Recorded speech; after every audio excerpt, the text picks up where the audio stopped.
자, 이사야가 예언하는 메시아는 열방을 구원할 메시아라는 뉘앙스가 큽니다. 그래서 하나님의 구원은 이스라엘만 구원하는 것이 아니라 열방까지도 구원할 계획을 갖고 계시다. 이게 바로 이사야의 그 예언의 뉘앙스입니다. 그런데 북왕국이 어떻게 됐죠? 멸망해버렸습니다. 남왕국은 어떻게 됐죠? 이제 곧 멸망할 것이죠. 둘 다 실패를 해버린 거예요. 자, 그 결과 이스라엘도 망하고 이스라엘 주변의 열방도 심판을 피할 수가 없게 되는데, 그러나 선지자들은 이스라엘은 다시 회복될 것이라는 것을 예언하고 있다는 거예요. 자, 사실 최근까지만 해도 이스라엘의 회복은 대단히 어려운 일로 보여졌습니다. 왜? 이스라엘이라는 나라가 거의 한 2000년 동안 나라 없이 떠돌아다녔기 때문에 2000년 동안 자기 나라가 없었던 거예요.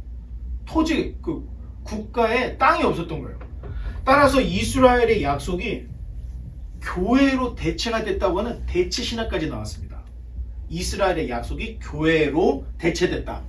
자, 그러나 1948년에 이스라엘이 다시 건국이 되면서 이스라엘에 대한 하나님의 약속은 여전하구나, 다들 놀라는 사건이 벌어졌던 것입니다. 그러니 이스라엘에 대한 하나님의 약속은 여전하다, 이게 기정사실입니다. 자, 놀라운 것은 선지자들은 이스라엘도 니느웨도 에돔도 다 멸망할 것이지만 이스라엘만 다시 회복될 것이다. 자, 그런데 정말로 예언대로 이스라엘이 회복이 된 거예요. 진짜 놀랍죠. 자, 그 다음, 자, 나옴이라는 이름은 뜻은 위로, 평안, 이런 뜻이 있어요. 위로, 평안.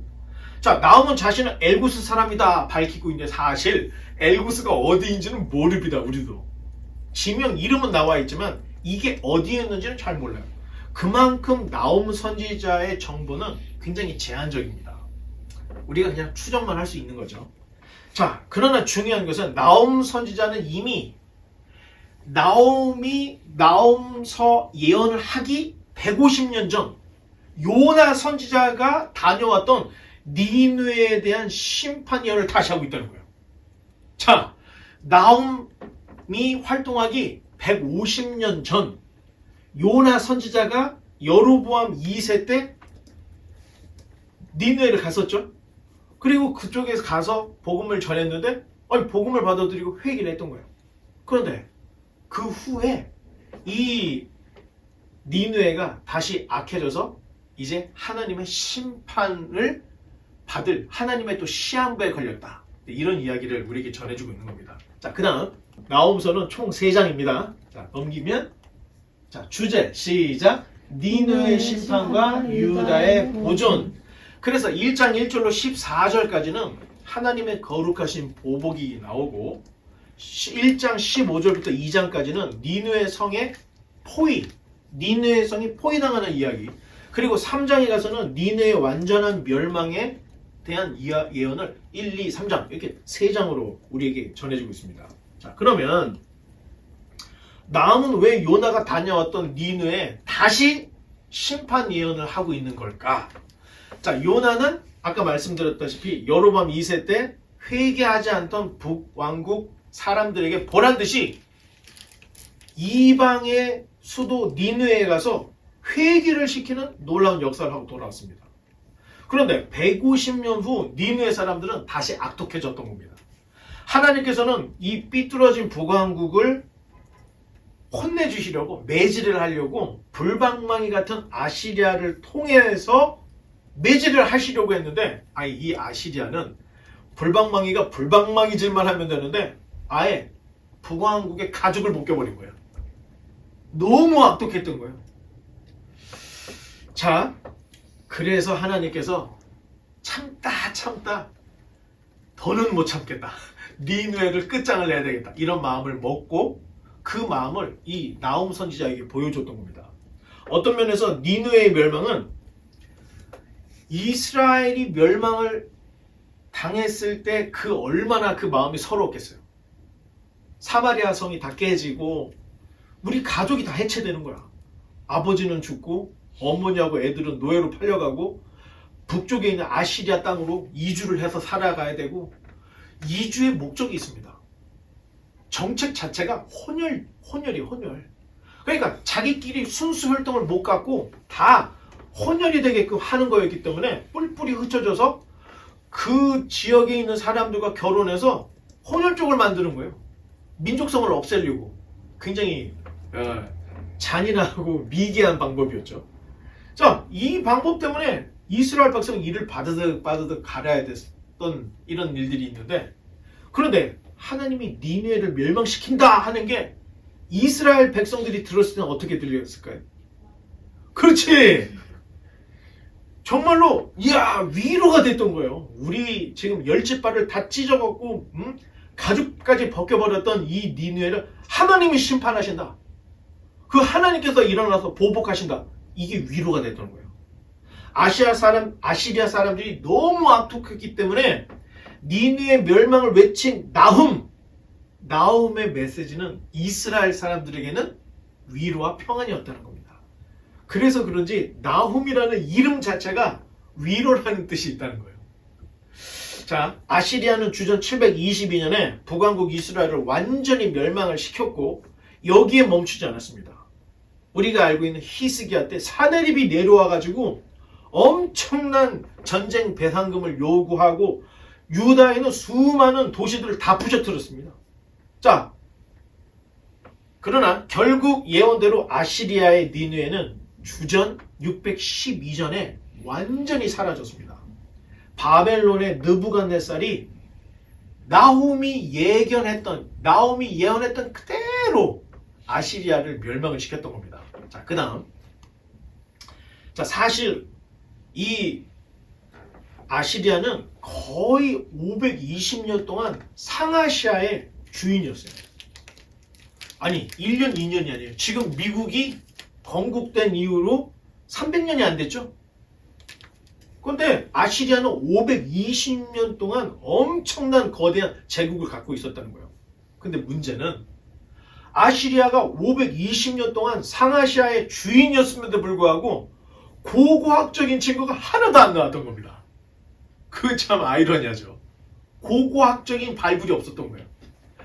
자, 아시리아와 니느웨에 대한 이야기는 구약 성경에 가장 많이 언급이 되고 있어요.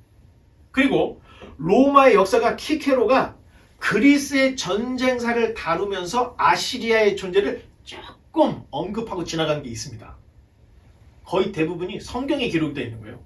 그러니 학자들은 발견되지도 않았던 니느웨, 고고학적인 자료가 없는 아시리아는 전설 속의 나라, 전설 속의 제국, 없는 나라라고 생각을 했던 거예요. 그래서 또다시 성경 권위에 또다시 도전을 해왔던 겁니다. 봐! 구약 성경의 11개 하에 아시리아가 얼마나 많이 기록이 되어 있습니까? 그런데 이 아시리아라고 하는 제국에 자료가 없는 거예요.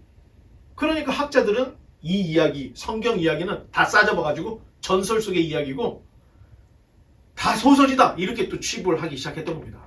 그때 하나 더 넘겨보면 1846년에 영국의 고고학자였던 레이어드가 7년여의 탐사 끝에 니느웨를 찾아냈어요. 니느웨 성을. 자, 니느웨 발굴은 쉽지가 않았습니다. 이 레이어드는 이미 메소포타미아의 이 유적지를 탐사했던 경험이 있던 거예요. 그러니까 메소포타미아에 구름 타는 방법을 도입해서 니느웨 성을 발굴을 했는데 바벨론은 함락시킨 성을 그대로 두지 않았습니다. 소금도 뿌리고 아예 모래로 덮어버렸던 거예요. 평토장을 해버렸던 거예요. 자, 그래서 바벨론이 만약에 니느웨를 함락했다 하면 니느웨는 분명히 인공 구름 이렇게 돼 있죠. 인공 구름 아래 숨겨져 있을 거라고 생각을 하고 예상되는 그 지역의 언덕 위에 올라가서 땅을 한없이 파 들어가기 시작을 했던 겁니다. 다음. 자, 발굴의 장소는 지금 현재 이라크의 모술 그 지역에 니느웨가 있을 거라고 생각을 했던 거예요. 왜냐면 성경적으로도 모술이 여기였기 때문에. 다음. 자, 레이어드는 고대 신전이나 이 궁전 건축들이 기본적으로 한 30피트에서 40피트 높이의 기단을 쌓아요. 이렇게 밑에 기단을 쌓고 그 위에 성을 쌓는다는 것을 알고 있어서 니느웨를 발견할 때는 계속해서 이 구릉지대에서 파 내려오면서 이 기단을 찾았던 거예요. 이 기단이 언제 어디엔가 있을 거다. 계속 파다가 갑자기 부삽이 탁 걸려. 그리고 벽돌이 있어. 자, 레이어드는 계속해서 이 땅을 파가지고 한 6m를 파 들어갔습니다. 진흙 벽돌 기단이 나올 때까지 팠는데 그 진흙 벽돌 기단이 딱 나왔던 거예요. 그래서 그 다음부터는 수평으로 동서남북으로 파나가기 시작했던 거예요. 결국 모래 속에 묻혀있던 니느웨가 세상 밖으로 모습을 드러냈던 거예요. 자, 넘겨보면 이렇게 계속해서 파들어갔더니 이런 신상들, 이런 얼굴이 나와, 이게 다 아시리아의 왕들의 얼굴들이라는 거예요. 이게 다 나오게 됐는데, 자, 이 발견으로 인해서 성경에 등장하는 아시리아와 니느웨를 더 이상 부인할 수가 없게 돼버린 거예요. 나훔 선지자의 예언이 우리 역사 가운데 실제로 있었던 사건임을 이 발굴을 통해서 딱 보여주게 됐던 겁니다. 하나 더 눌러보면, 자, 놀라운 것은, 자, 여기 사람이 서 있죠? 이 사람이 하나, 이게 이 정도 크기면은 이렇게 큰, 이런 그 왕의 모습들을 이렇게 다 조각으로 해놨던 걸 볼 수가 있는데, 놀라운 것은 아시리아 제국에 관한 가장 많은 기록이 성경에 있다는 겁니다. 때문에 누구든지 고대사의 아시리아를 연구하기 위해서는 성경을 봐야 된다는 거예요. 성경에 아시리아에 대한 이야기가 제일 많이 기록이 되어 있기 때문에. 자, 발굴된 수많은 유물들, 특히 이 살만에셀에, 자, 하나 더 넘겨보면, 오벨리스크. 살만에셀이 조공을 받았을 때, 유다와 전쟁을 했을 때, 뭐 이런 모든 것들이 이런 부조에 다 그림으로 그려져 있고, 이게 다 해독이 되어 있습니다. 지금 놀랍죠? 자, 결국에는 이 모든 증거 자료들이 성경의 진실성을 지지해주고 있다는 거예요. 자, 그 다음, 자, 발굴된 니느웨는 그 성 위로 물이 범람해서 토사가 쌓였던 거예요. 그리고 그 위에 바벨론 사람들이 인공 모래를 이렇게 높이까지 쌓았던 겁니다. 자, 그러다 보니 아무도 찾을 수가 없던 거예요. 자, 아시리아가 멸망하고 모래로 평토장이 된 이후에 약 200년 후 그리스의 역사가 크세노폰이 1만 명의 사람을 데리고 니느웨를 찾아가서 니느웨를 찾으려고 했지만 실패했습니다. 왜? 니느웨에 금이 많다는 소문이 있었거든요. 발굴하면 엄청난 금을 캐낼 것이다 해서 했는데 못 찾았어요. 그리고 우리가 잘 알고 있는 알렉산더 대왕도 나폴레옹도 니느웨를 찾고 싶었지만 참 묘한 게 원정을 왔을 때 이 위에서 야영을 했던 거예요. 알렉산더도 여기서 야영을 하고 나폴레옹도 야영을 했던 거예요. 이유가 있습니다. 야영을 할 때 밑에 있으면 위에서 공격을 받을 수 있기 때문에 높은 지대로 가서 야영을 하면 안전하잖아. 다른 데를 다 볼 수 있기 때문에. 그래서 야영까지는 했는데 설마 이 밑에 니느웨 성이 있다는 것은 상상도 못하고 다 지나갔던 겁니다. 자, 그런데 하나 더 넘겨보면, 자, 지금 이라크의 모술에 가면 지금 요게 다 아시리아의 그 니느웨 성이 발굴된 모습대로 이렇게 있어요. 여러분들이 이라크로 성지순례 가면 이걸 그대로 볼 수가 있습니다. 단 지금 어려운 점은 IS나 탈레반 이런 분들이 아니 그냥 가만 냅두면 되는데 고고학적인 유물들을 다 훼손을 시키는 거예요. 이분들이. 왜 그런지 모르겠지만. 자, 그래서 우리가 좀 사진으로만 볼 수 있는 요게 이제 전부가 아닐까. 자, 그 다음 보면 레이어드가 1년 이상 삽질을 해서 찾아낸 이 니느웨는 성벽의 길이가 13km예요. 13km.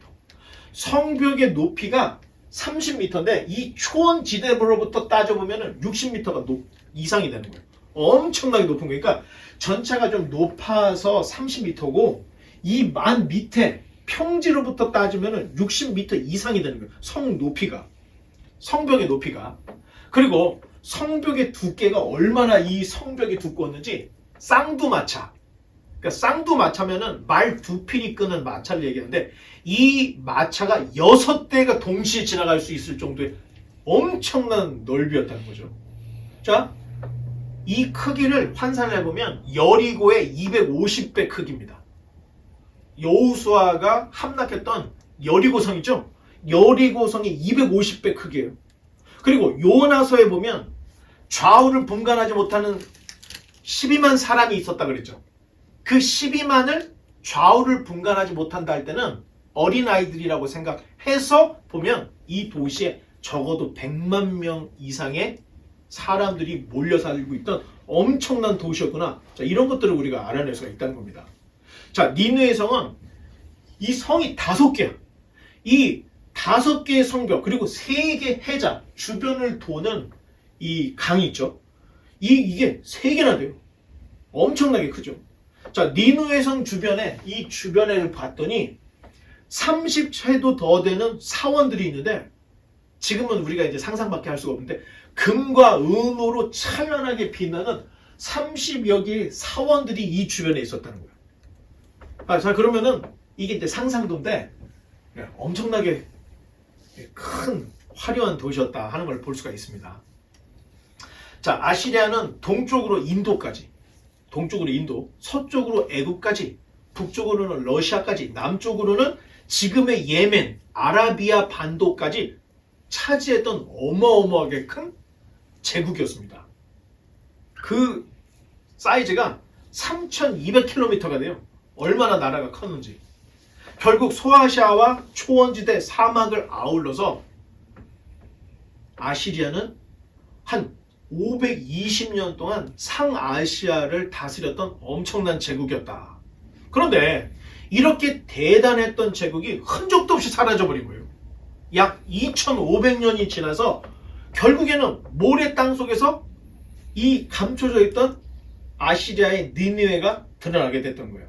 자, 열왕기 하에 보면 아시리아와 이스라엘의 이 대치되는 모습들이 있죠. 전쟁하는 모습들. 그리고 그 니느웨에 대한 예언을 직접 찾아가서 예언했던 요나. 그리고 이 니느웨 멸망을 이야기하는 나움. 자, 성경에 기록되어 있는 이 모든 이야기들이 지어낸 얘기가 아니라는 겁니다. 발굴이 되니까 열왕기하, 요나서, 나움서가 다 진짜였구나 이걸 알게 됐는데 하나 버튼을 더 눌러보면 한번 다 같이 읽어보겠습니다. 시작. 그가 범람하는 물로 그곳을 진멸하시고 자기 대적들을 흑암으로 쫓아내시리라. 자, 범람한 물이 뭐냐?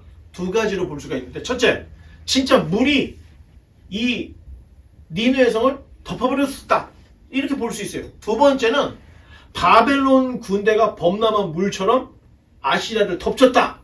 자, 이렇게 볼 수 있는데 2개 다 맞습니다. 바벨론이 수공으로 그냥 물을 갑자기 막아놨다가 터뜨려가지고 여기를 그냥 덮어버렸던 거예요.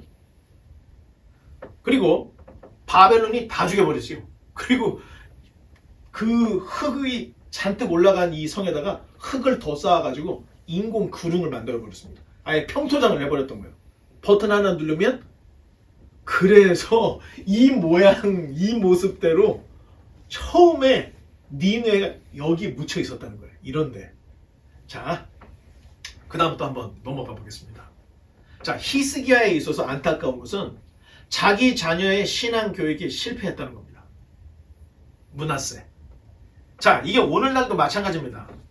자, 교회들마다 그 다음 세대에 대해서는 강조를 해요. 그런데 이 다음 세대들에게 뭘 해야 될지 모르는 거예요. 그리고 항상 우리 다음 세대는 소중하다 했는데 인사 안 했다고 뭐라고 해. 너희들은 우리 교회 주역이야 해놓고 왜 와서 먹기만 하냐고, 왜 봉사를 하지 않냐고. 자, 교회에 공식적으로 제일 많이 투자하는 데가 선교입니다. 해외 선교. 거기에 수백, 수천, 수만, 수십만 불씩 갖다 집어넣는데 솔직히 선교사가 돌아오면 다 원점으로 돌아가요. 그렇게 될 것을 최선을 다해서 계속 퍼다주는데 늘 실패입니다. 자, 그렇다면 우리가 한번 우리 자신을, 우리 교회를 한번 돌아봐야 되는 거예요. 그 성도들이 열심히 헌금했던 그 헌금을 여기저기 다 갖다 뿌려버리고 다 잃어버리고 지로로 만드는 거, 그게 중요할 것인가? 아니면 여러분 드라마만 봐도 나오죠. 아니, 애들이 칼을 들고 자기 팔을 그었다 말았다 그었다 말았다 하고 있어.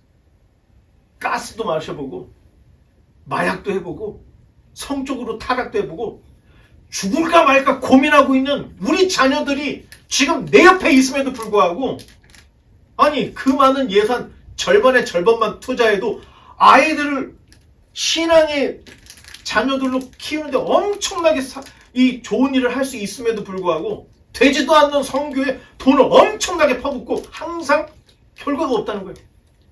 그러는 사이에 자녀들은 자살하고 마약 중독자 되고, 뭐 지금 우리 현실이에요 이게.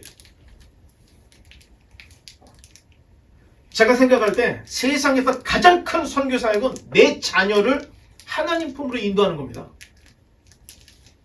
교회는 절대로 내 자녀를 책임져 주지 않아요. 이게 정말 기정사실입니다. 여러분들이 나중에 결혼하고 자식 나면 내 자식의 신앙은 내가 관리를 해야 되지 교회가 책임져 주지 않는다는 걸 알아야 돼요.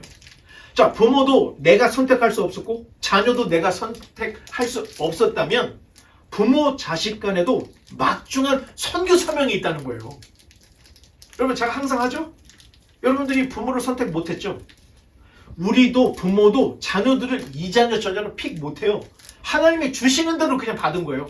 그렇다면 내가 선택할 수 없다면 이 사이 부모와 자식 간에도 막중한 선교적 사명이 있다는 걸 알아야 된다는 거예요. 자, 12세에 등극한 므낫세로 인해서 유다는 더 이상 심판을 돌이킬 수 없는 지경까지 가버린 거예요. 므낫세가 55년 동안 악정을 행함으로 하나님의 노를 완전히 격파를 시켜버렸던 겁니다. 므낫세라는 괴물에 대해서 히스기야가 무관하다. 여러분, 이건 진짜 어리석은 얘기예요. 지금 이 므낫세의 모습은 히스기야의 또 다른 모습 때문에 이렇게 됐다는 걸 알아야 되는데, 히스기야는 의로운 사람이고 므낫세는 죽일 놈이고, 이게 잘못된 생각이라는 겁니다. 자, 내 자녀, 내 부모는 나를 비추는 거울입니다. 부모가 하나님과 세상을 섬기는 모습을 자녀들이 보고 있으면 자녀들은 그렇게 섬기는 줄 아는 거예요. 자, 그러니 서로 포기하면 안 됩니다. 부모는 자녀들을 끝까지 책임을 져야 되고, 여러분들이 먼저 예수님을 믿다면 부모를 포기하면 안 됩니다. 부모님이 하나님을 만날 때까지 여러분이 최선을 다해야 된다는 거예요. 자, 므낫세가 죽고 그의 아들 아몬이 등극을 하는데, 남왕국 유다의 15대 왕이 아몬입니다. 그런데 이 아몬은 므낫세의 이 타락한 정치를 그대로 탑승을 했던 거예요. 그러니까 그걸 보던 신복들이 견디다 못해서 아몬을 그냥 암살을 해버린 거예요. 신복들이. 자, 사실 왕궁에서 일어나는 일들을 일반 백성들은 몰라요. 그런데 일반 백성들이 쉽게 일반적으로 생각할 수 있는 게, 아니 신하가 왕을 보필해야지 왕을 죽여? 백성들이 촛불을 들고 일어났던 겁니다. 그래서 우르르 몰려가서 아몬을 죽였던 사람을 끌어내라! 처형을 시켜요. 그리고 아몬의 아들, 8살 된 아들, 그 유명한 요시야를 8살의 왕으로 딱 등극을 시킵니다. 자, 이때 국제정세는 신흥 바벨론이 엄청난 두각을 나타내던 때였던 거예요. 아수르는 계속해서 저물어가고 있고, 신흥 바벨론이 일어나는, 자, 나홈이 예언했잖아요. 아수르 멸망할 것이다. 그런데 아수르를 멸망할 신흥 바벨론이 정말로 엄청난 대격변을 일으키면서 일어나고 있었던 거예요. 자, 그 다음 이때 스바냐 선지자가 사역을 하게 되는데, 자, 스바냐서는 요엘서와 같이 주의 날을 주제로 기록을 하고 있습니다. 주의 날은 가깝게는 바벨론에 의해 임하게 될 유다의 심판이다, 이렇게 볼 수 있는데, 멀게는 장차 마지막 종말 시대에 닥칠 대환란을 예표하고 있다, 이렇게 두 가지로 볼 수가 있습니다. 자, 스바냐서는 하나님께서 모든 것을 멸절하실 주의 날이 다가오고 있다, 스바냐서가 이걸 기록을 하고 있어요. 그러면 스바냐서는 언제 기록이 되었을까? 스바냐 2장에 보니까 스바냐가 니느웨의 멸망을 예언하는 내용이 있는 거예요.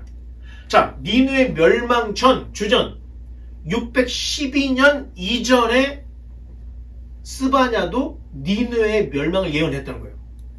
또 한 가지, 요시아의 종교개혁이 일어나기 전 8세에 등극했죠. 요시아가 종교개혁을 일으키기 전, 그러니까 주전 612년 이전. 결론은 주전 630년경에 스바냐가 이 스바냐서를 기록한 게 아닌가. 자, 이런 식으로 우리가 찾아낼 수 있습니다. 왜냐하면 어떤 선지자들은 우시아 왕, 요담 왕 이렇게 딱딱 얘기하잖아요. 근데 이렇게 말하지 않는 분들은 이 내용을 가지고도 이렇게 어느쯤에 기록을 했을 것이다. 연대를 추정할 수 있다는 거예요. 자, 그 다음. 자, 스바냐라고 하는 이 선지자는 종교 개혁을 하기 전 요시아 왕에게 엄청난 영감을 주고 엄청난 용기를 줬던 선지자였다. 이렇게 볼 수가 있습니다. 요시아가 왕위에 올랐을 때 남왕국 유다는 므낫세 아몬으로 이어지는 이 폭정이 계속 이어졌던 때예요. 그러다 보니까 사회가 사회적으로 종교적으로 너무너무 타락했던 정말 악정이 성행한 이런 아주 나쁜 사회였다는 거예요. 이때 스바냐가 미가나 이사야 선지자가 외쳤던 것처럼 너희가 우상을 도입한 것이 엄청난 죄라는 것을 1장에서 지적을 하고 있고 상류 계층의 이 타락상을 1장 7절로 9절에서 이야기하고 있습니다. 그리고 상인들의 죄, 이게 1장 10절로 12절에서 아예 그냥 낱낱이 드러내고 있습니다.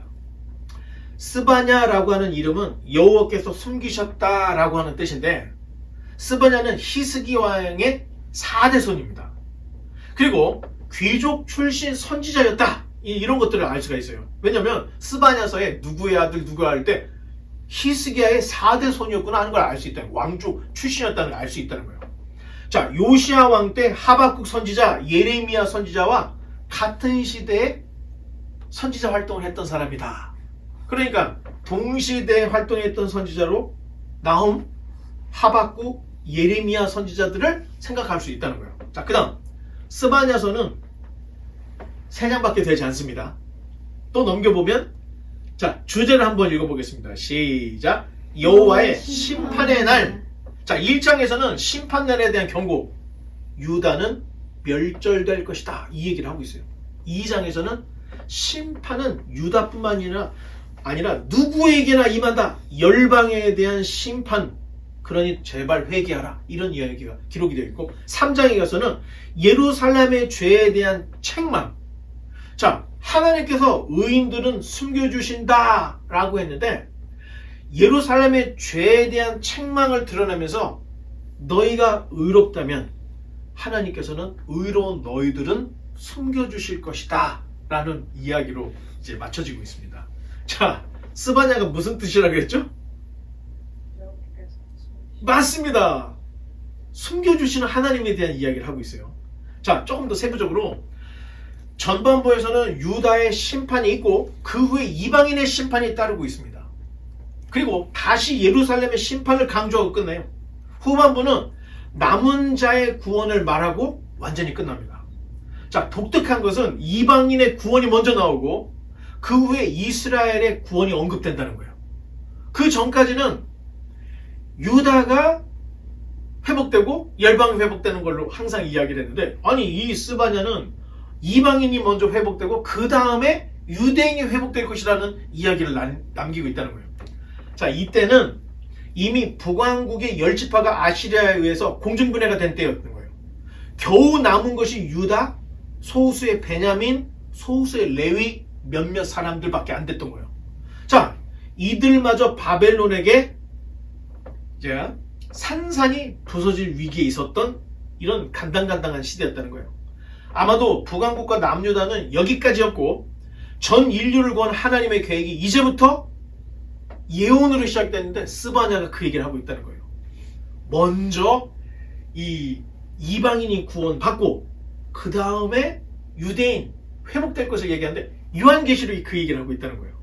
자, 나중에 또 우리가 이제 좀 더 세부적으로 말할 수 있는 기회가 있으면 하고, 그래서 스바냐는 구원은 장차 그리스도 안에서 유대인과 이방인이 차별이 없음을 예언을 하고 있는데, 자, 에베소서 2장에 자, 구원이라는 것은 유대인들 이스라엘의 구원만이 아니라 온 인류, 하나님을 아버지로 모시는 모든 사람이라면 이방인과 유대인 구별 없이 이제 주의 이름을 부르는 사람은 구원을 받을 것이다 라고 하는 이 복음의 토대가 되고 있다는 거예요. 그 다음, 자, 그날, 자, 여호와께서 그날에 지면의 모든 것들을 지면하시되 사람과 짐승, 공중의 새와 바다의 물고기, 이 여호와께서 다 진멸하신다는 이야기를 하고 있는데, 특히 신앙을 거치게 하는 그러한 사람들, 악인들, 바알 숭배자들, 또 이방의 사제들, 지붕에서 일월 성신을 숭배하는 자들, 암몬의 신이었던 밀감을 섬기면서 하나님을 예배하는 자들, 자, 여호와를 배반하고 찾지도 않고 구하지도 않는 자들, 하나님께서는 이런 사람들 다 찾아가지고 결국에는 진멸하실 것이다. 이 이야기를 스바냐가 하고 있습니다. 자, 멸망 전 예루살렘의 종교 혼합주의를 아주 맹렬하게 경고를 하고 비난을 하고 있는 겁니다. 자, 이제 결론을 보겠습니다. 자, 특히 스바냐는 여호와가 복도 화도 내리지 않는다고 하는 자들을 진멸하실 것인데, 여호와의 날이 심히 가깝고 가깝도다. 자, 이런 이야기를 하고 있습니다. 자, 그러면서 오직 겸손하여 여호와를 찾는 자, 공의를 따르는 얼마의 무리들은 남을 것이라고 이야기를 합니다. 근데 살아남는 그 사람들은 하박국 선지자가 앞으로 이야기할 믿음으로 살려고 하는 의인들이라는 거예요. 그런데 그분들은 어떻게 살아남느냐? 바벨론의 포로로 끌려가는 게 하나님의 숨겨주십니다. 지금 이게 스바냐, 하박국, 이사야, 예레미야가 하는 참 선지자들이 이야기하는 것들은 똑같은 얘기를 하고 있다는 거예요. 자, 정말로 예레미야 52장에 가면 4,600명이 바벨론으로 포로로 끌려가서 숨김을 받는 이야기를 우리에게 전해주고 있습니다. 그러면 포로로 끌려가지 않은 사람은 어떻게 했죠? 다 죽었습니다. 살 길이 포로로 끌려가는 것이라고 했는데 선지자들의 얘기가 그대로 이루어졌던 겁니다. 자, 유다가 바벨론에게 유린당하기 직전에 하나님께서 스바냐에게 마지막 하신 말씀은, 비록 유다에게는 심판이 임할 것이지만 그들 중에 바벨론으로 숨겨진 내 백성은 다시 시온으로 돌아올 것이다. 이런 말씀을 하셨습니다. 하나님께서는 시온으로 돌아올 자기 백성들을 향해, 자, 하나 눌러보면 너무 유명한 성경 구절이죠. 한번 다 같이 읽어보겠습니다. 시작. 너의 하나님 여호와가 너희 가운데 계시니 그는 구원을 베푸실 전능자이시라. 그가 너로 말미암아 기쁨을 이기지 못하시며 너를 잠잠히 사랑하시며 너로 말미암아 즐거이 부르며 기뻐하시리라. 이 말씀은 우리가 그냥 너의 하나님 이 찬양을 부르는데, 사실 바벨론으로 포로로 끌려갔던 내 백성, 내가 숨겨뒀던 내 백성들을 하나님께서 정말 그 전능자이시고 구원을 베푸신 하나님이 그들을 바라볼 때 그 기쁨을 이기지 못하고 그냥 잠잠히 사랑할 수 없을 정도로 그 사랑하시는 그 마음으로 내 백성을 시온으로 다시 불러들일 것이다. 자, 이제 이런 것들을 보면 성경을 큐티로 보면 안 되겠구나. 우리가 이런 것들을 알게 된다는 거예요. 자, 이제 결론을 내겠습니다. 자, 성경은 예언과 성취가 기록된 하나님의 계시의 말씀입니다. 계시를 그냥 무턱대고 한 게 아니에요. 예언과 성취로. 자, 미래를 예언하는 것은 미래를 아는 존재가 할 수 있는 건데 하나님이 그걸 하실 수 있다는 거예요. 그 성취 또한 하나님만이 이룰 수 있다는 겁니다. 자, 점쟁이도 마치는데, 여러분, 그건 틀려요.